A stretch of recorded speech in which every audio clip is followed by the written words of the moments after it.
G&G vision ടോക്കിലോട്ട് എല്ലാവർക്കും സ്വാഗതം.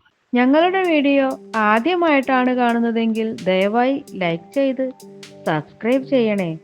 ഒപ്പം ഞങ്ങളുടെ മറ്റ് വീഡിയോകളും ഒന്ന് സപ്പോർട്ട് ചെയ്യണേ. ആലപ്പുഴയിലെ ചേർത്തലയിലുള്ള തൈക്കാട്ടുശ്ശേരി സ്ഥിതി ചെയ്യുന്ന ക്ഷേത്രമാണ് തൈക്കാട്ടുശ്ശേരി പുന്നക്കീഴിൽ ശ്രീ ഭഗവതി ക്ഷേത്രം. തുറവൂരിൽ നിന്ന് ഏകദേശം 3 കിലോമീറ്ററോളം ദൂരമുണ്ട്. ഭദ്രകാളി ദേവിയാണ് ഇവിടത്തെ പ്രധാന പ്രതിഷ്ഠ.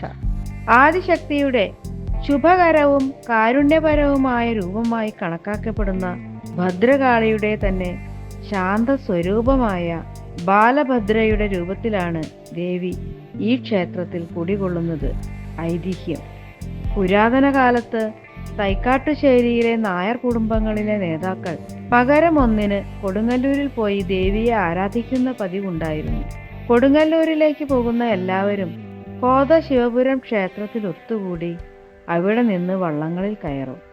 താളത്തിൽ ഉൾപ്പെടുത്തിയിരിക്കുന്ന എല്ലാ ശുഭവസ്തുക്കളും സഹിതം അവർ ഒരു ഇരിപ്പിടം ക്ഷേത്രത്തിലേക്ക് കൊണ്ടുപോകാറുണ്ടായിരുന്നു. എന്നാൽ ഒരു വർഷം അവർ കുറച്ചു ദൂരം പോയപ്പോഴാണ് ഇത് എടുത്തിട്ടില്ലെന്ന് മനസ്സിലാക്കിയത്.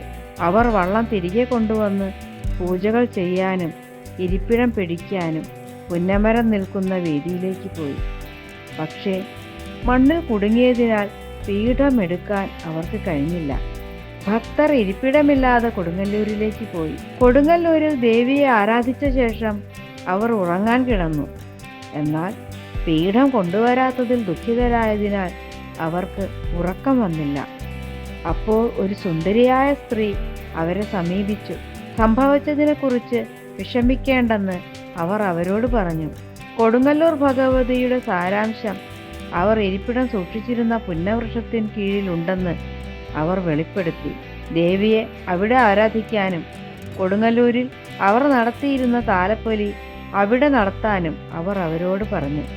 ദൈവിക നിർദ്ദേശപ്രകാരം പുന്നവൃക്ഷത്തിന് കീഴിലാണ് ക്ഷേത്രം നിർമ്മിച്ചത്. മകരമാസത്തിലെ രേവതി നാളിൽ വലിയ വിളക്കും അശ്വതി നാളിൽ ആറാട്ടുമായ തിരുവുത്സവവും നടത്തുന്നു. മീനമാസത്തിലെ അശ്വതി നാളിൽ നടത്തുന്ന പൊങ്കാലയും മണ്ഡലവ്രതത്തോടനുബന്ധിച്ച് നടത്തുന്ന തീയാട്ടും വളരെ പ്രസിദ്ധമാണ്. ആസ്മരോഗ ശമനത്തിനായി വലിയ വിളക്ക് നടത്തുന്ന ക്ഷേത്രമാണ് ഈ ക്ഷേത്രം. വീഡിയോ ഇഷ്ടപ്പെട്ടെങ്കിൽ ലൈക്ക് ചെയ്യാനും സബ്സ്ക്രൈബ് ചെയ്യാനും മറക്കല്ലേ.